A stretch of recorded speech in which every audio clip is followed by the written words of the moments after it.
Hello everyone and welcome back to Dragalia Foundry. This week's Adventurer Spotlight is, well, unrelated to anything else going on in the game. I'm preparing this before Astral Raids comes out and before we know what the next High Dragon is. But after reading through your comments, since she was one of the most requested adventurers, I'd like to talk today about Yachiyo. Yachiyo is a warrior seeking worthy competitors. Her description explains her motivation and predicament as follows. A glory-seeking samurai who speaks an old dialect. Based on advice from her grandfather, she seeks to achieve greatness by challenging 1,000 warriors, but is now so skilled that none dare face her in combat. Yachiyo's dialect is definitely heavy, and it's localized as a striking country accent in her English voice. It's just one of many features that stand out about this stunning samurai.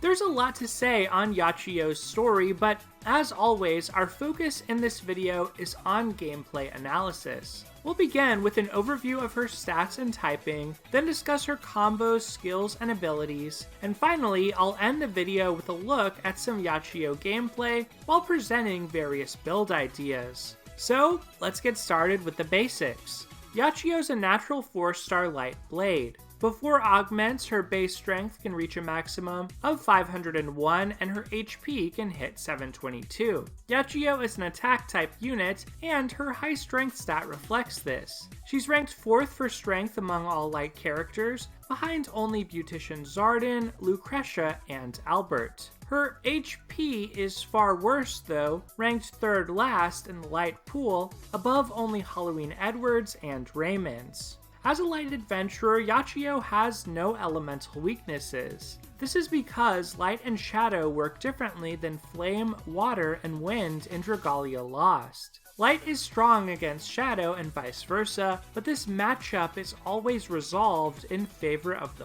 player.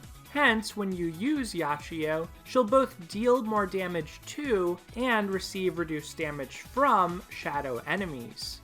As a blade, Yachiyo also has one of the best co-abilities. Extra strength of up to 10% is an awesome boost to just about any type of unit. Even healers heal slightly more with higher strength, and buff bots deal slightly more damage with their basic attacks. This co-ability has proven to be extremely valuable in the Mercurial Gauntlet as well. The strength co-ability applies multiplicatively after strength from unit abilities, Wyrmprints, and dragons are added up, so it's a genuine 10% bonus to your damage output.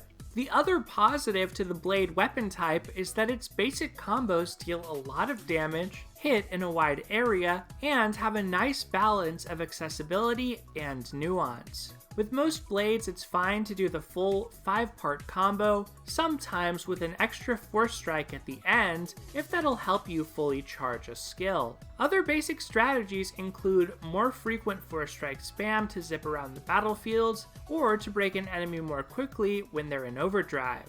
In that sense, blades are pretty beginner friendly. However, there's also some room for expert play with blades. For example, the final hit of the blade combo has 2 variations. If you wait until the unit has drawn back their weapon and it glimmers, you can charge this hit, resulting in extra damage and SP gain, but with the trade-off of taking longer to use. You can also change the direction of the final hit, since it involves a sweeping dash forward. And finally, you can increase combo speed slightly by beginning to charge but canceling a force strike after that hit.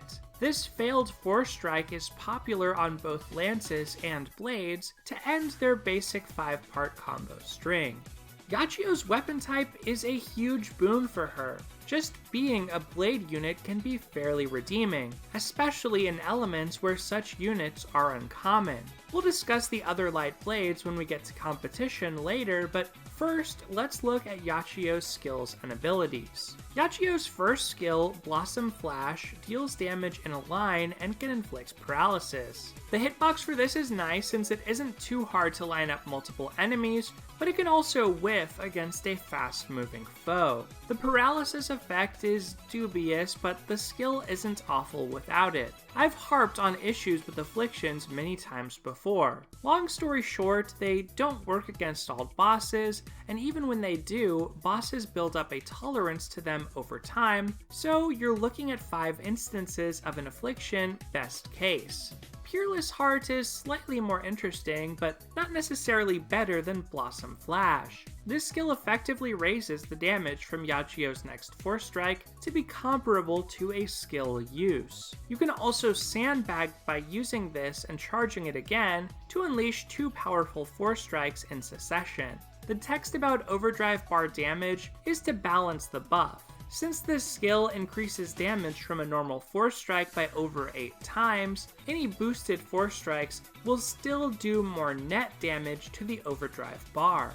While conceptually cool, this is probably worse than just having an old-fashioned damage-dealing skill. The advantage is that for certain types of content, like void battles, skill resistance is a thing, and this gets around that. But the disadvantage is that this splits the types of Wyrmprints Yachiyo wants to use. A unit with 2 attacking skills can equip Resounding Rendition with their remaining slot free, but Yachiyo wants some amount of both skill damage and Force Strike damage to optimize her battle performance. If you're facing content where defense prints like High Dragon resistance prints are needed, this can hurt.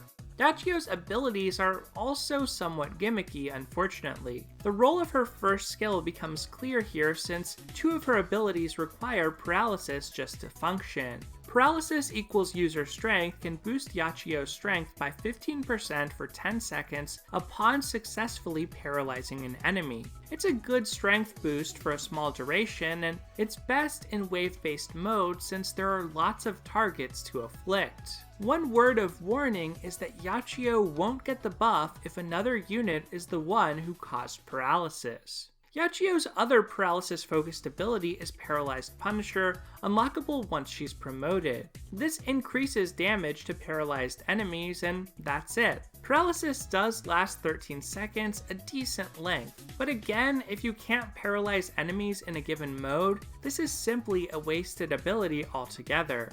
Yachiyo's 100% resistance to Curse is unremarkable right now, but could position her well against High Zodiarc's trial. We don't know what mechanics that fight will include or how punishing Curse will be, but if past High Dragon set a precedent, we can at least assume Curse will be involved somehow.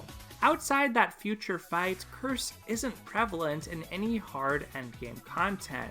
It may show up in future facility events, and it has been used in past Nightmare raids. But as far as permanent modes, Curse just appears in Zodiarc's trial and in the Raging Manticore Void Battle, but the Manticore inflicts poison as well. All in all, Yachiyo's skills and abilities aren't exactly her best attributes. At the same time, she's a blade, so there's a floor to how bad she can really be. But her kit is too conditional to work well in a variety of contexts, and there's not much current content in which she truly shines. For these reasons, I wouldn't suggest promoting her just yet, except for the waifu factor. Her best uses are still speculative right now. Because Yachiyo lacks a mode in which she's excellent, I'm left to show her off in a hodgepodge of gameplay scenarios. While that footage plays, let's discuss build ideas, teammates, and competition. For dragons, Yachiyo wants as much strength as possible. Generally, this means Cupid for light units. However, Gilgamesh and Takamikazuchi are decent runners-up. The Shadow Res on Gilgamesh might help Yachiyo run without a high Zodiarc Res print in the future. Takamikazuchi, meanwhile, deals only slightly less damage than Cupid and can come out ahead against enemies with the Fury special effect. The combination of Overdrive Punisher with Peerless Heart Force Strikes will also help Yachiyo diminish the overdrive gauge quickly, with the drawback that, after break, a Takamikazuchi Yachiyo's damage will fall off significantly. For core weapons, Yachiyo can choose among the 5-star Heaven Wing or the 4-star Thunder Fang. Heaven Wing's higher stats make it the better choice for a high investment Yachiyo build, but Thunder Fang's attack skill is perfectly sufficient if Yachiyo is simply rounding out an elemental team. Yachiyo also has access to 2 notable void weapons, neither of which is necessary just yet. Glory Cutter grants Yachiyo dull res, and it's intended to combat the Obsidian Golem, but just isn't needed. Obsidian Scintillation, likewise, isn't needed for Raging Manticore, even though it grants Yachiyo Fury Penetrator. For Worm Prince, Yachiyo wants both skill damage and Force Strike damage, as mentioned earlier. One of the best combinations for this is Resounding Rendition plus Stellar Show. This combo caps off Force Strike damage at 50%, provides 30% skill damage, and grants an excellent 8% extra critical rate when HP is above 70%, with the 15% extra critical damage as more of an added bonus. And decent with Cupid too. If you have access to waves of enemies, another combination I like is Fresh Perspective plus Together We Stand. I used this setup recently on Carl. It brings both Force Strike and skill damage to 40%, while also granting Striker Strength of 5%. It's easy to power up Yachiyo on multi-enemy maps this way. Finally, if you happen to be piloting Yachiyo in the Mercurial Gauntlet, I also think Resounding Rendition plus Sister's Day Out can be effective on her. Yachiyo wants Force Strike damage anyway, even if she can't exploit the Force Charge to do anything truly degenerate. It's mostly just a means of getting off an extra skill per match, and it would definitely be better to use this on Albert instead if he's in your team comp. And speaking of team comps, let's next think about who'd work best alongside Yachiyo. She's a character whose play pattern is pretty self-contained. Instead of synergy, it's more anti-synergy that may dictate your teammate choice. In order to receive her personal strength buff, Yachiyo needs to be the one who paralyzes an enemy. If someone else causes paralysis instead, like Albert, Floor, or Luca, it means fewer chances for Yachiyo to do so. So there's a reasonable case to be made for avoiding those particular units. Instead, I think it's preferable to look at other light adventurers and see who also has curse res but doesn't paralyze enemies. Two of the standouts in my opinion are Alphonse and Halloween Elisan. These adventurers specialize in diminishing the overdrive bar quickly, something Yachiyo is also pretty good at. Alphonse is a sword unit and Halloween Elisan has Gauge Accelerator. While they certainly can't break as fast as Albert or Xander, this small amount of synergy is about all I could find for Yachiyo.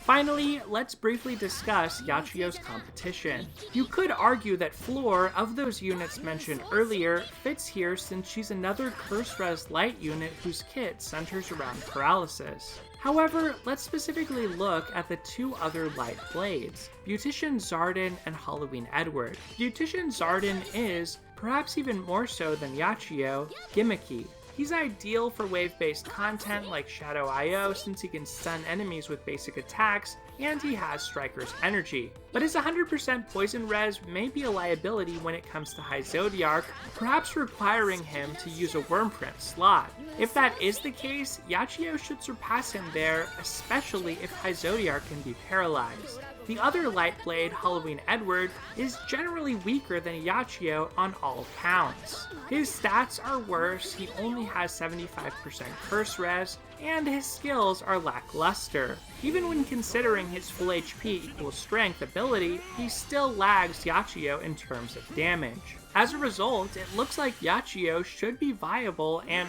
the most popular blade for High Zodiarch, at least for the time being. And that brings us to our summary.